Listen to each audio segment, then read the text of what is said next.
Hi, I'm Wanhee, and if you've been watching my channel and saw me speaking like this and this and this, you might think, damn, this guy's confident. The thing is, I was really shy as a kid. I didn't raise my hand in class, and even now if I met you, I wouldn't be all loud and confident in the way that you would expect. You see, true confidence is quiet and understated. This video will show you how to get it. Let's get into it.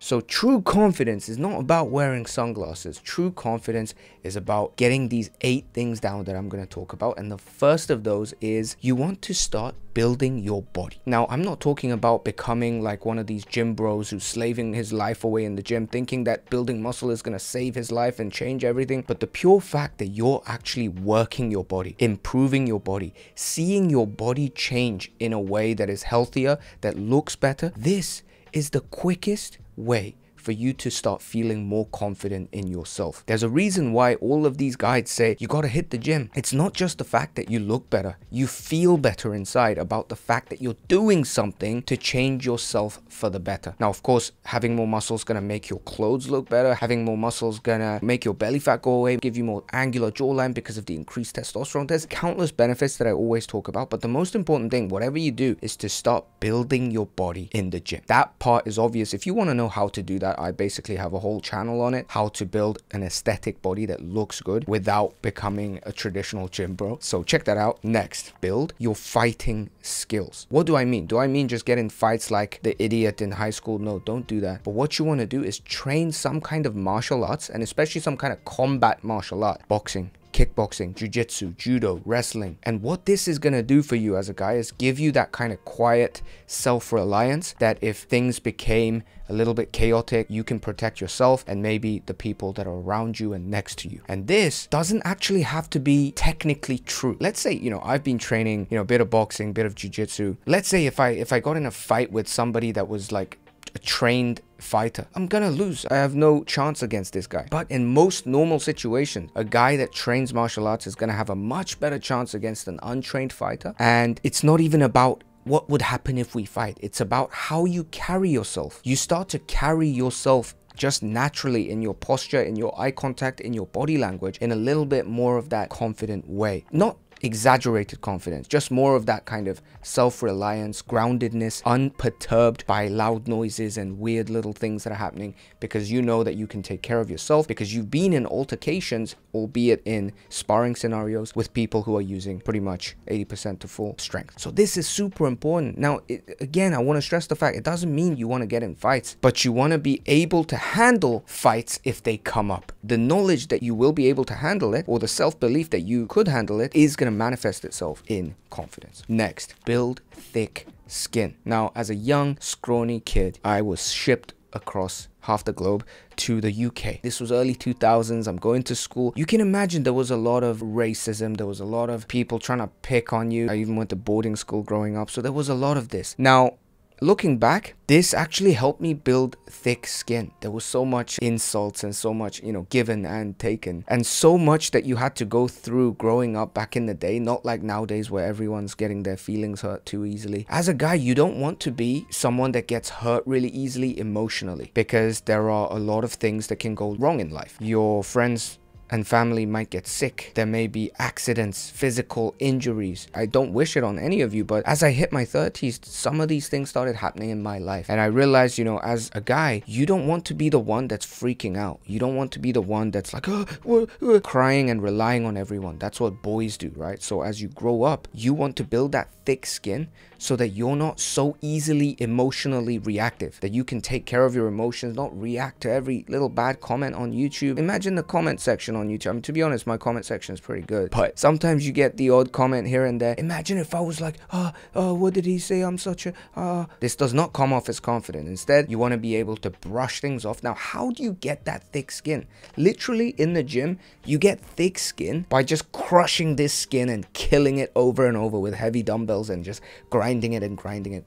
That's literally how thick skin develops. And how do you build thick skin? Is you got to take repeated failure and rejections in your life, maybe in your social life, maybe in your dating life. You gotta just go through a lot of stuff. You gotta have that experience. Next, you gotta build your social skills. I was always a social guy, but I wasn't an outspoken guy, meaning I had friends, but I wasn't like the confident guy. So when I started really working on my social skills, especially when I was moving to different countries in Europe and I was meeting all these new people and I didn't want to just sat there anxious all the time, so I was actively working on my social skills. What I discovered was that a lot of people are actually in their own head. You think you're just anxious, sat there like, oh my god, everyone's looking at me, like why are my hands like this? Like you think you're doing that, but everyone else is kind of doing that.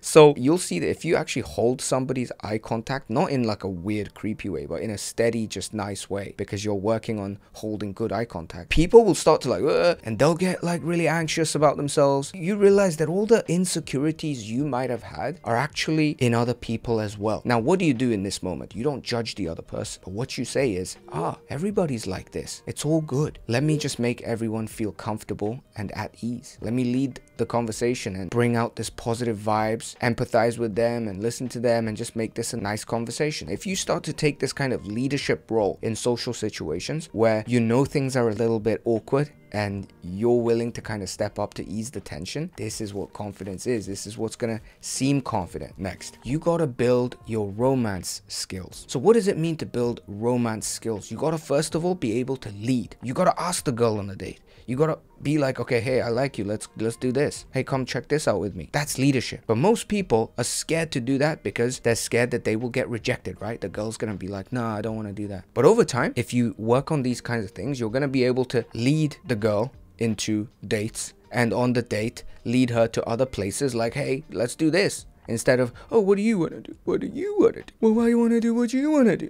But I want to do what you... None of that, okay? You're just like, okay, let's do this. Boom. That kind of leadership. You got to be able to build connection. In the dating sense, building connection is a lot about emoting. Let me give you an example. Two guys talking will be like this. Oh, it's raining, dude. Oh, shit. Let's take an umbrella. Cool. End of conversation. That's logical. It makes sense to guys. Like, it's raining, umbrella, let's go. A lot of girls will talk in ways that are slightly different. They'll be like, it's raining. Oh my god, it's raining. What are we gonna do? It's all gonna be like this, and oh, it's so nice. Da, da, da. They're more sharing their feelings about the situation rather than logical solutions to the situation. Now, as a guy, if you want to be interesting to the girl on like a date or whatever, you gotta be able to almost do both. You gotta be the guy who leads, but you gotta also be able to kind of go into like that kind of nonsensical emotional conversation with the girl. And if you can do both of these, then you're golden. You don't want to just sit there and be like, oh, so what do you do? Do you like your job? Oh, when did you stop? Do you come here often? When you want to build that deep connection, you gotta be like, oh wow, that sounds crazy. Like you must have been exhausted. And this is what's gonna make you holistically a better lover and therefore build up your romantic skills. Next, you gotta build your money skills. This is the last skill that I developed. I spent my 10s and 20s almost exclusively doing education and social stuff, and then quickly in my late 20s and 30s I was like, okay, I gotta get the money down. I gotta get the finance thing down. Building your money skills is super important for your confidence as a guy, because it's that knowledge that you can protect and provide for the ones you love. Despite the fact that we have this thing of like, oh, you know, we don't need men to provide, like it's a different world now. Like, it's fine.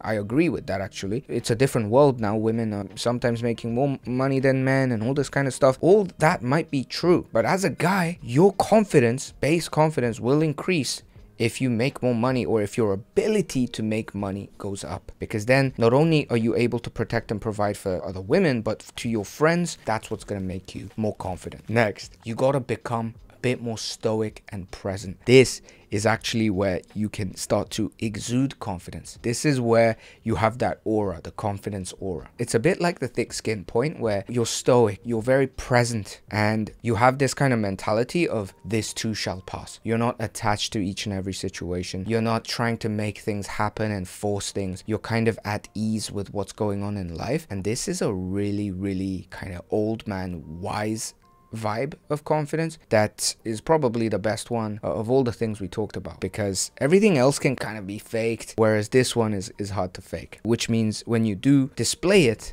it's gonna be a very honest signal that you are a man that is confident. So like this desire to show off and to influence and to force things and make things happen in your favor, all of this is like just, you're very attached You're attached to the outcome of things. You want people to think of you a certain way. You want your business deals to go a certain way. You want this, you want that, and you're trying to take from the world. The stoic guy is not trying to like judge and take and influence. He's just like at ease. He's letting things happen, letting things come, letting things go, letting things run their course. The same thing with women, with other friendships. Like, instead of trying to, let me try and get that friend to do this thing with me, like I want that girl to like just like me, like you're trying to get from them.